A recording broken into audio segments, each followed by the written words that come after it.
Good morning students. पिछली class में हमने main components of curriculum constructions का अध्ययन किया। आज हम करिकुलम कंस्ट्रक्शन के स्टेप्स का विस्तृत अध्ययन करेंगे।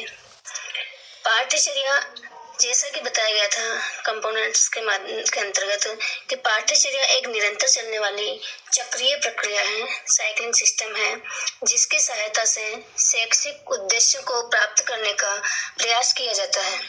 इसके लिए पाठ्यचर्या का संबंध कक्षा शिक्षण के साथ साथ सभी अनुभव एक्सपीरियंस के साथ और विभिन्न जो एक्टिविटीज जो करवाई जाती हैं उनके साथ होता है, जिनके आधार पर कि बालक की पर्सनालिटी के विभिन्न जो पक्ष हैं, जैसे कि सामाजिक, मानसिक, बौद्धिक, नैतिक, चारित्रिक, तो इन सभी पक्षों का संपूर्ण विकास किया जाता है। जैसे जैसे समाज एवं बालक की आवश्यकताएं परिवर्तित होती है, वैसे वैसे ही पाठ्यचर्या में भी बदलाव किया जाता है। इस गतिशील पाठ्यचर्या निर्माण के लिए कुछ स्टेप्स होते हैं जिनको कि हमें फॉलो करना होता है, और उन स्टेप्स को फॉलो करते हुए ही हम पाठ्यचर्या के अंतर्गत आगे बढ़ते हैं, पाठ्यचर्या का निर्माण किया जाता है। तो इन स्टेप्स को हम देखेंगे एक फ्लो चार्ट के माध्यम से। देखिए, सबसे पहला जो स्टेप है, स्टेप ऑफ करिकुलम कंस्ट्रक्शन, पहला जो स्टेप है वो है analysis of the educational need of student and society. Next है formulation of educational objectives. Third है सिलेक्शन ऑफ कंटेंट। फोर्थ है ऑर्गेनाइजेशन ऑफ कंटेंट। फिफ्थ है इम्प्लीमेंटेशन ऑफ द करिकुलम, और सिक्स है एवेल्यूशन ऑफ करिकुलम।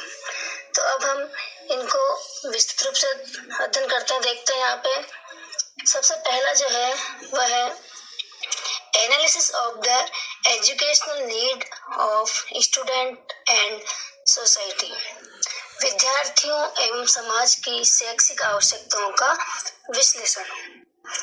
पाठ्यचर्या का जो सीधा संबंध होता है ये छात्र एवं जो हमारी सोसाइटी होती है उससे होता है। तो पाठ्यचर्या का मुख्य जो उद्देश्य होता है, पाठ्यचर्या का जो निर्माण किया था उसका मुख्य जो उद्देश्य होता है वो होता है छात्र को विभिन्न सोशल सिचुएशंस में एडजस्टमेंट करना सिखाना। अर्थात बालक को जो कुछ सिखाया जाता है उसके माध्यम से वह समाज में जो परिस्थितियां होती है, जो सिचुएशंस होती है, उनमें अपना समायोजन करना सीख लें। इसके लिए सर्वप्रथम छात्र एवं समाज की वर्तमान की आवश्यकताएं हैं, इनका पता लगाना चाहिए।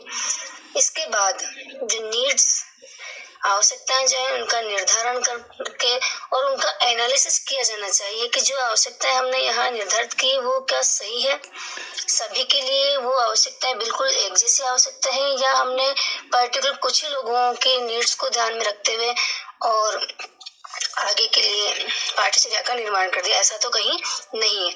तो इसके लिए विभिन्न प्रकार की गतिविधियां की जाती है, विभिन्न जो सर्वेज होते हैं, सर्वेक्षण किए गए होते हैं। इसके अलावा विभिन्न जो शिक्षा जो आयोग है, नीति आयोग वगैरह, उनकी जो रिपोर्ट्स होती हैं उनका सहारा लिया जाता है।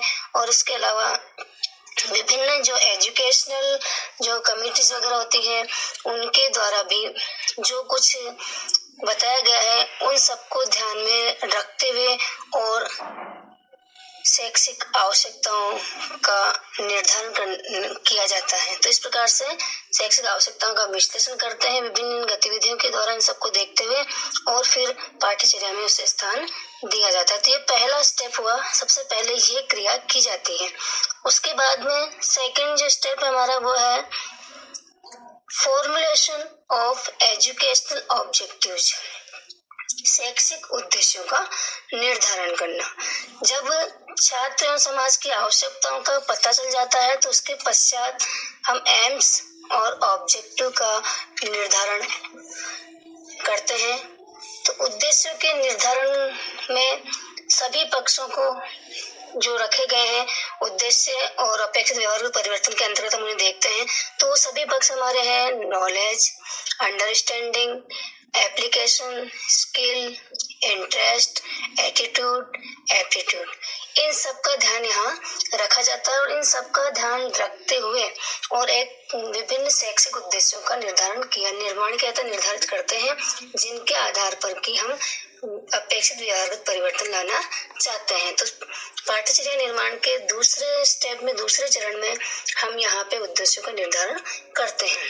जब उद्देश्यों का निर्धारण आता है तो हमारा थर्ड स्टेप यहाँ पर आता है, जो है विषय वस्तु का चयन, सिलेक्शन ऑफ कंटेंट।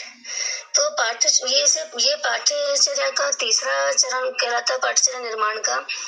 इसके अंतर्गत विषय वस्तु का चयन किया जाता है। पाठ्यचर्या की सार्थकता उपयोगी विषय सामग्री पर ही निर्भर करती है।